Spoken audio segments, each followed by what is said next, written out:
We've already done videos here on the channel going over the top 10 exotics to get for both Warlock and Hunter, so obviously in today's video, we're going to be covering our Resident Crown Eaters, the Titans. Now just note that these exotics are not in any particular order, and again, this is just my personal opinion and take on these exotics, and I tried to take in consideration both PvE, PvP, the armor changes that are going to be coming in Lightfall, mod changes, and also how we're going to be able to stun champions come Lightfall. The first one we got is the Heart of Inmost Light. Again, very easily predictable. This exotic has been so great the past year, but it's perked. Overflowing Light. Using an ability, whether it's your grenade, melee, or barricade, empowers the other two abilities. Empowered means abilities have a faster regen, melees and grenades do more damage, and barricades have more hit points. So pretty much the gist of it is that anytime you use an ability, other abilities are going to get stronger. That is the gist. I know that doesn't sound crazy, but it ends up working so well in the Titans synergy-wise. I already have builds here on the channel over the Void and the Arc subclass with the new 3.0 changes that came out this past year that allow for pretty much a unlimited ability spam with both of those classes on here. And honestly, the Heart of Inmost Light is easily the best PvE Titan exotic. Like, this thing was like okay before Witch Queen, but this past year it is extremely evident that this thing is going to be strong. And yes, like, we've had nerfs to, like, you know, certain grenades and like storm grenades, stuff like that, but again, acting like this isn't effective is absolutely wild. So highly recommend trying to get this exotic before Lightfall. The next one we got is more PvP focused, the Dunemarchers. Its perk, linear actuators, increase sprint speed. Sprinting builds up a static charge, and after melee attacking an enemy, that charge will chain damage to nearby enemies. So it's pretty much like a chain lightning, like once you melee a target after sprinting for a short time. And obviously, there's a lot of passive stuff here with the increased sprint speed, which again kind of falls into something like transversive steps and stompies, being able to have those like passive things for your Guardian and things like PvP. Dunemarchers is just really good overall, especially if you like rocking, I would say, Arc 3.0 Titan with, you know, Frontal Assault, being able to melee targets very easily, doing more damage with the melee, and then having that chain lightning happen pretty much queues them up to where you can almost one-shot melee. They're pretty much one-shot melee anyway, so again, this exotic just generally good for PvP. Highly recommend getting it. Sticking with PvP, we're going to be talking about the One-Eyed Mask. Its perk, Vengeance, highlights the target who dares to damage you, track down and destroy them for an overshield. I like how it's worded. It's worded differently, but pretty much this thing is the counter. If you're ever in a 1v1 fight with somebody in the Crucible and you take them down, you pretty much get a free overshield. That is the main part of this exotic, is pretty much having that instant recovery whenever you're out of a 1v1 engagement. As we know, currently PvP is in not the best state at the moment, so being able to have anything extra that you can in the Crucible is going to help out a lot. And this thing is just a classic exotic. This thing came out in Forsaken and it was so broken back then, and honestly right now it's fairly balanced, but again, it's just good for PvP in general. Now going back to PvE a little bit, so the next one we're going to talk about is the Loreley Splendor Helm. Its perk, Cauterizing Flame. When you are critically wounded with full class ability energy, or when you cast your barricade, it creates a sunspot at your location and has improved restoration effects. Obviously this got nerfed after Season of the Haunted, but again, this is still a really good exotic, especially for tough activities and especially if you want to do solo style activities. Again, being able to have that pretty much free restoration from your sunspots. Again, like, you can create sunspots with any ability as long as you have, you know, the right build going on. But again, Loreley Splendor helps out as the just in case thing, right? It's like, oh crap, I'm weak. You get the sunspot right on you. If there's enemies that are trying to melee you, again, the sunspot's going to do damage to them. They'll die. That creates another sunspot. You can keep restoration up. Again, there's a lot of good things about this exotic, and even in PvP, I still see people rocking this thing in PvP. I hate it so much because of the free health, and oh, it just makes me very frustrated. I remember when this thing was absolutely broken in the Crucible, especially with classy restoration, but right now it's fairly balanced in the Crucible. So whether you want it for something like, you know, survivability in PvE or PvP, this exotic is going to help you a lot. Next up, big DPS exotic, the Cuirass of the Falling Star. Again, it's per Glorious Charge. Greatly increases your Thunder Crash impact damage. Gain an overshield that lasts longer the farther you travel before striking a target. So pretty much the whole thing with this exotic is big super damage. Obviously, there's builds out there that allow for really fast cooldown for the Arcs super for Thunder Crash specifically, so you can use this exotic more effectively. Again, it's really good for farming bosses, so you can just nuke them with 6 of these Titans using this. It's great, but honestly, that's the only reason I picked this up. big damage. So for this one, it's going to be kind of a 2-in-1 that's going to be focusing on melee damage. So first up, we have the Synthoceps. Its perk, Biotic Enhancements, increase melee lunge range, improve melee and super damage when you are surrounded. And then also Wormgod Cuirass. Again, its perk, Burning Fist, melee kills increase melee damage for a short period of time. Additional kills extend duration and increase effects. This can go up to ×5. Pretty much with both of these, you're able to get increased melee damage. It's really good in PvE, especially if you have 1-2 punch shotgun, being able to shoot, and especially if you have a lot of stacks with Wormgod Cuirass, it's great. Obviously, it got nerfed, unfortunately, but Wormgod Cuirass does work with glaives, so you can keep that in mind if you really enjoy using glaives in PvE.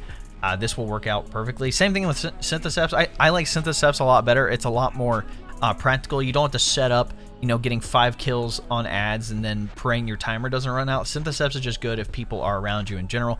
And I still see people using Synthoceps in something like the Crucible, not even for the extra melee damage, although using Ballistic Slam on your Arc subclass and slamming into multiple enemies can kill them in one shot, which is very neat. But being able to have that extended melee range is just so broken in general. So again, whether you want the Synthoceps or Wormgod Cuirass, either one, that's why I kind of combine these ones. Like, they're used slightly differently, but again, they're both great for melee stuff, so that's why I'm combining this like little 2-in-1 here. Next one I want to talk about is the Hoarfrost-Z. It's perk, Glacial Fortification. When using the Stasis subclass, your barricade becomes a wall of stasis crystals that slows nearby targets when created. Standing behind this barricade will grant you and your allies increased weapon reload speed, stability, and range. So essentially, this solves 2 problems, right? It pretty much gives you a rally barricade and also a glacier grenade on top. So that's pretty much how that works.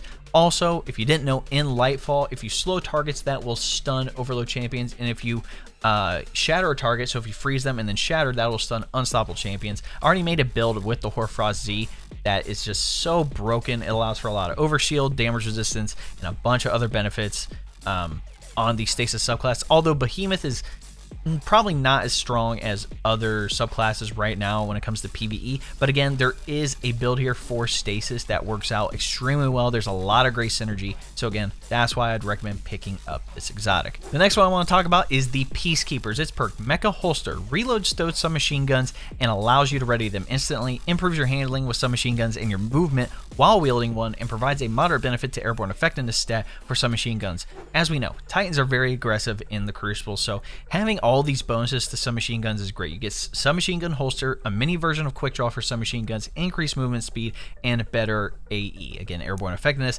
As much as I don't like how airborne effectiveness works and the changes to it, again, this is going to be a benefit. I've been using, the Iron Banner one, the multi-mac, with something like Dead Messenger. That is just like my favorite combo to use on all classes if I just want to be a menace to society.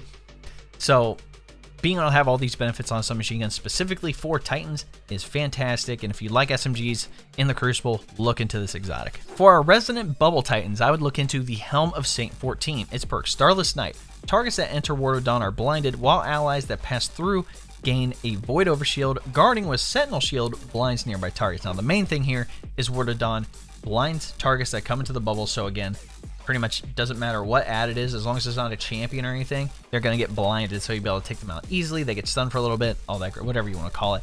And the other thing here is that they get an overshield passing through it, and the overshield stays whenever they leave the bubble, which is going to be great as well. The guarding with the Sentinel Shield thing, honestly, doesn't really matter, but the main thing here is being able to blind those targets and help out your teammates. So with the cooldown for Ward of Dawn being extremely fast and a lot of activities, again, even high-end stuff that you can get this back very easily. Again, that's going to be a huge benefit to you and your allies. And the last exotic on this list is the Lion Rampant. Its perk, Jump Jets, provides additional aerial maneuverability and enables accurate hip fire while you're in the air during lift. Provides a large benefit to airborne effectiveness stat of all weapons while you're hip firing. So pretty much this is similar to something like Warlock on the Solar subclass, where you can float in midair and use your abilities and weapons and not drop down. This is something similar, but it only works with hip fire, so you do have to keep that in mind. Again, this exotic is mostly used for jumping puzzles, or people that are having trouble reaching certain places. Again, having the increased airborne effectiveness stat is great, especially in something like PvP. But again, like I already mentioned, plenty of other exotics that you can use in the Crucible. But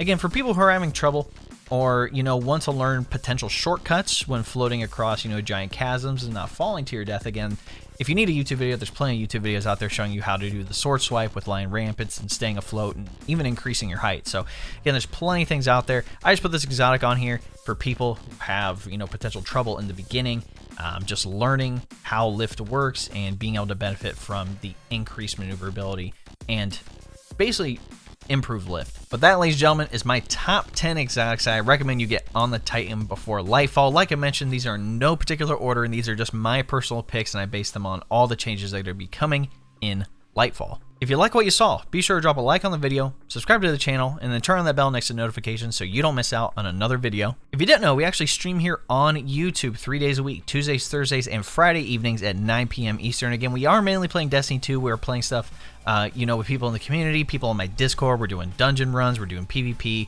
we're pretty much doing anything. Whenever we're on this game, Grandmaster Nightfalls, basically anything like that. So again, if you do want to join, you just hop in chat, say, hey, can I hop in for this? I'll say absolutely. And if you want to be proactive, join my Discord. That link will be in the description. That's where we're going to be chatting. That's where we're going to be talking during the gameplay and all that great jazz. So again, we also have other topics in there, like PC tech, anime, and other stuff as well. Lastly, if you didn't know, we hit YouTube Partner, which is freaking awesome. Again, that gives us a lot of benefits here on the channel. One of those things being memberships. If you don't know what a membership is, essentially it is like a Twitch subscription. Again, that's going to give you access to emotes, the monthly badges, and other exclusive things here on the channel. If you would like more information, all you have to do is press the join button next to subscribe, and that will give you all the details you need. And anyway, guys, that's the end of the video. Catch you in the next one. Cheers.